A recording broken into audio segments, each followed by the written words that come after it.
अस्सलाम वालेकुम dear student, welcome to all about mathematics. आज हमने स्टार्ट करना है चैप्टर नंबर 4 फर्स्ट ईयर का। तो चैप्टर नंबर 4 का नाम है हमारे पास क्वाड्रेटिक इक्वेशन। और क्वाड्रेटिक इक्वेशन में सबसे पहले हम जो चीज़ डिफाइन करेंगे वो आएगी हमारे पास कि इक्वेशन क्या होती है। तो इक्वेशन की डेफिनेशन होती है हमारे पास अ मैथमेटिकल एक्सप्रेशन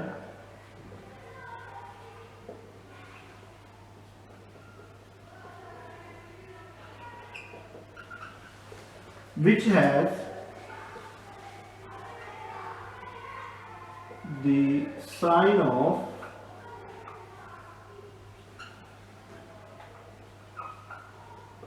इक्वालिटी। मतलब कि इक्वेशन क्या होती है, हमारे पास एक ऐसा मैथमेटिकल एक्सप्रेशन होता है जिसके अंदर हमारे पास साइन ऑफ इक्वालिटी आती है। ठीक है, अब इसकी कुछ एग्जांपल्स हम डिस्कस कर लेते हैं पहले।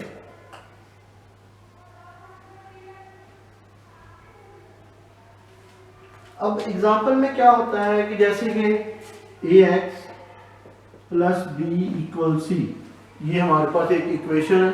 ठीक है, सेकंड एग्जांपल है हमारे पास ax square plus bx plus c equals to 0। ये हमारे पास कुछ बेसिक एग्जांपल्स हैं इक्वेशन की।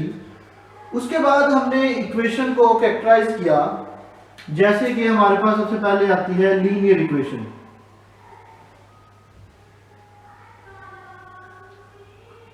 लीनियर इक्वेशन क्या होती है? ऐसी equation, an equation which can be written in the form of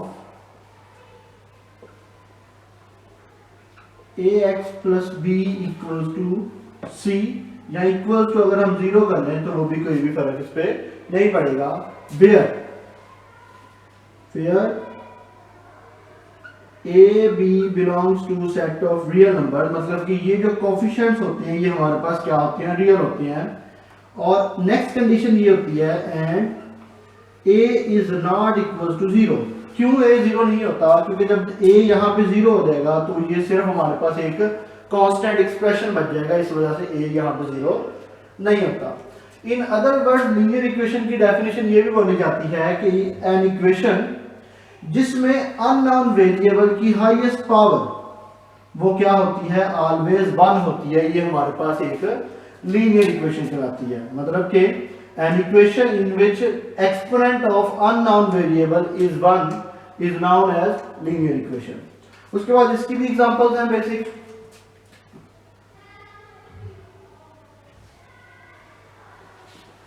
इसकी एग्जांपल में आ जाएगा हमारे पास 1/2 x इक्वल्स टू 6। ठीक है, उसके बाद 2x प्लस 1 इक्वल्स टू 5। ये सारी की सारी इसकी हमारे पास एग्जांपल्स हैं। उसके बाद जो हमारे पास होती है लीनियर इक्वेशन, इसका सिर्फ एक सोल्यूशन होता है। क्यों? क्योंकि जितनी इक्वेशन की डिग्री होती है उतने ही उसके हमारे पास क्या होते हैं? आंसर्स होते हैं। तो सपोज अगर किसी इक्वेशन की डिग्री 5 है तो उसके आंसर या सोल्यूशन या रूट्स वो भी क्या होते हैं? 5 ही होते हैं। उसके बाद नेक्स्ट हमने अब स्टार्ट करनी है कि हमारे पास क्वाड्रेटिक इक्वेशन क्या होती है।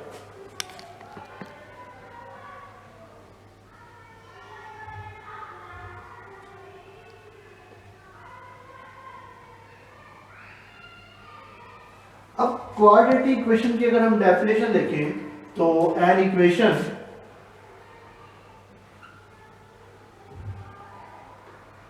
which can be written in the form of ax square plus bx plus c equals to 0।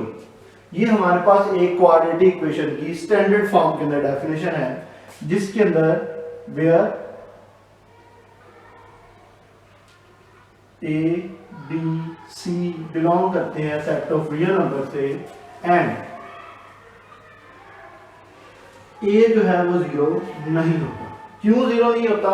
इसका रीजन मैं अभी बाद में बताता हूं। तो ये होती है हमारे पास एक क्वाड्रेटिक इक्वेशन की डेफिनेशन, जिसको इस फॉर्म में लिखा जाता है ax² + bx + c = 0 और a, b और c तीनों के तीनों हमारे पास रियल नंबर्स होते हैं और a जो है वो 0 नहीं होता। इन अदर वर्ड, जैसे मैंने लीनियर इक्वेशन की डेफिनेशन बताई थी, इसमें भी यही है कि an equation in which power of unknown variable is 2, वो हमारे पास क्या होती है, क्वाड्रेटिक इक्वेशन होती है। अब इसकी एग्जांपल डिस्कस कर लेते हैं।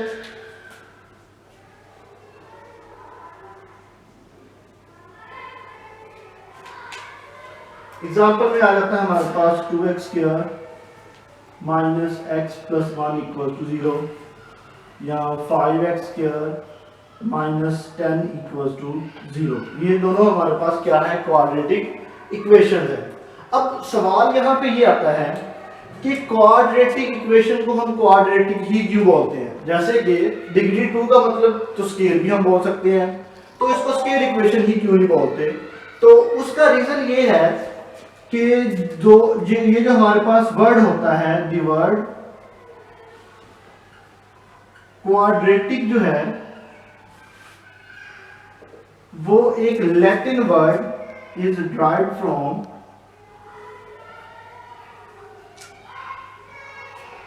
लैटिन वर्ड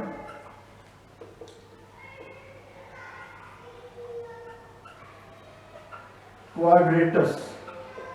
मतलब कि ये जो वर्ड क्वाड्रेटिक था वो वर्ड क्वाड्रेटस से निकला हुआ है और इसका मतलब ये होता है विच मीन्स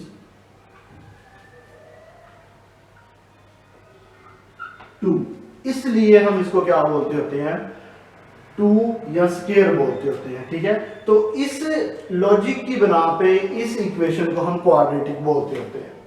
उसके बाद जैसे मैंने पहले बताया था कि जितनी हमारे पास इक्वेशन की डिग्री होती है उतने ही हमारे पास इसके रूट्स होते हैं।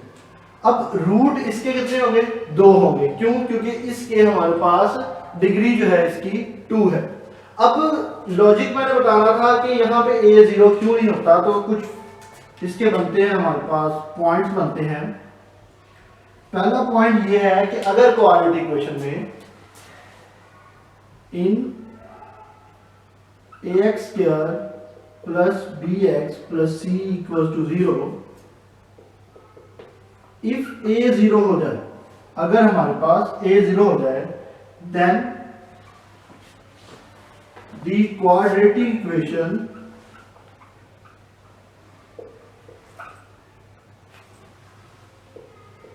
is reduced to linear equation। मतलब कि इसका एक रूट जो होता है वो कम हो जाएगा। जैसे कि अगर इसमें मैं a को 0 पुट करूं, जो कि क्या बनेगी, दैट इज bx + c = 0, जो कि इस इक्वेशन में रिड्यूस होके आ जाएगी। अब नेक्स्ट जो इसका आता है कि हमारे पास अगर b 0 हो जाए तो क्या फर्क पड़ेगा, इन ax² + bx + c = 0, if b = 0, then the quadratic equation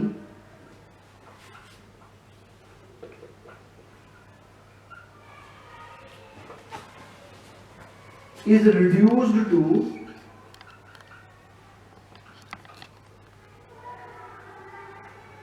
pure quadratic equation।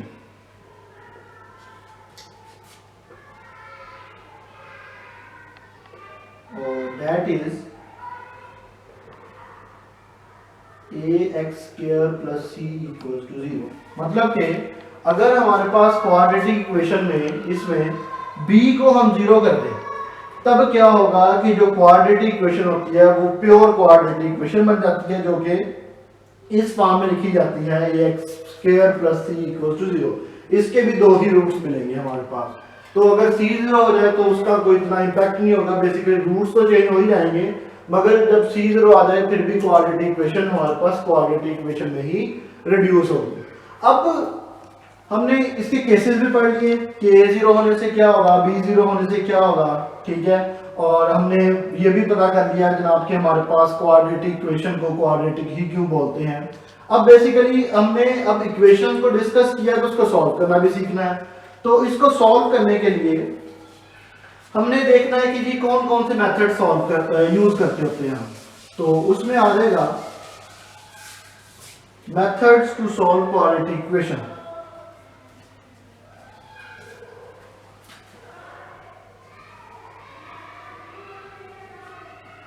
Methods to solve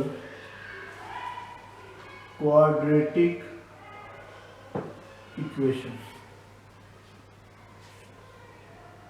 तो बेसिकली यहाँ पे हमारे पास तीन मेथड होते हैं जो क्वाड्रेटिक इक्वेशन को सॉल्व करते हैं। जो सबसे पहला मेथड होता है वो होता है हमारे पास फैक्टराइजेशन का।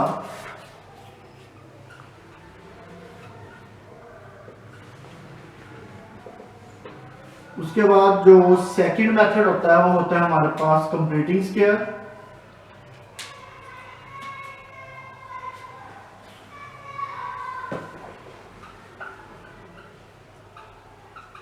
उसके बाद जो थर्ड मेथड होता है हमारे पास वो होता है हमारे पास बाय क्वाड्रेटिक फार्मूला।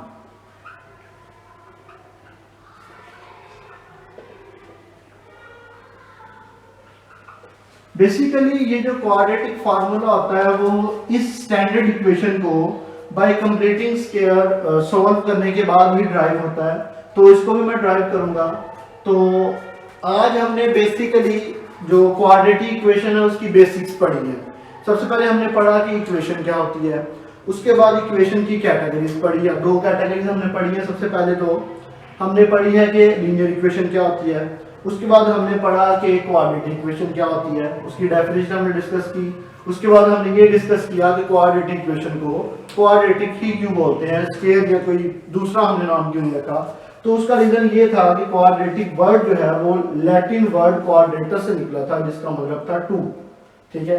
उसके बाद हमने कुछ केसेस पढ़े कि क्वाड्रेटिक इक्वेशन के अंदर हमारे पास अगर a0 आ जाए तो क्वाड्रेटिक इक्वेशन के ऊपर क्या फर्क पड़ेगा, उसके बाद अगर b0 आ जाए तो उसके ऊपर क्या फर्क पड़ेगा, तो वो भी हमने डिस्कस किया। उसके बाद एंड पे हमने ये डिस्कस किया कि क्वाड्रेटिक इक्वेशन को सॉल्व करने के कितने मेथड होते हैं। तो तीन मेथड होते हैं। पहला फैक्टराइजेशन होती है, फिर दूसरा कंप्लीटिंग स्क्वायर होता है और तीसरा हमारे पास क्वाड्रेटिक फार्मूला होता है। तो ये हमारे पास चैप्टर नंबर 4 का फर्स्ट लेक्चर था जिसके अंदर हमने बेसिक्स डिस्कस की थी क्वाड्रेटिक इक्वेशन की। बाकी अगर आपको लगा कि ये लेक्चर हमारे पास कुछ मुफीद था या जिसने भी हमें नॉलेज दी तो हमारे चैनल को सब्सक्राइब करें और बेल आइकन को प्रेस करके तो नोटिफिकेशन ऑन कर लीजिए। शुक्रिया।